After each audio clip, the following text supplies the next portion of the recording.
Ils sont si nombreux qu'ils en sont devenus une attraction. Les rats, par centaines, comme ici au square de la Tour Saint-Jacques, fermé pour dératisation. Les réactions des passants varient entre dégoût et attendrissement. C'est dégoûtant. Je ne vois pas ça dans mon pays. À Marseille, en ce moment, on est envahi par les rats. Et nous sommes venus à Paris pour éviter les rats. Et qu'est-ce qu'on trouve? Des rats. Des rats qui prolifèrent au point que la mairie de Paris a décidé de mener un plan d'action de grande ampleur inédit. Mais comment a-t-on atteint un si haut niveau ? Il y a eu effectivement un épisode de crue, mais c'était il y a quelques mois. Il y a eu aussi dans le 4e arrondissement des opérations de curetage dans les égouts, c'est-à-dire de nettoyage qui ont fait remonter les rongeurs. Et puis il y a un phénomène aussi d'incivilité, de malpropreté dans un certain nombre de lieux parisiens.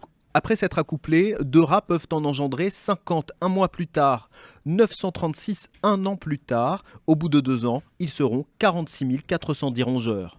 Mais quel en est le danger ? Le rat est porteur de beaucoup de maladies transmissibles à l'homme, bactéries, virus, parasites, mais on est très rarement en contact direct avec le rat.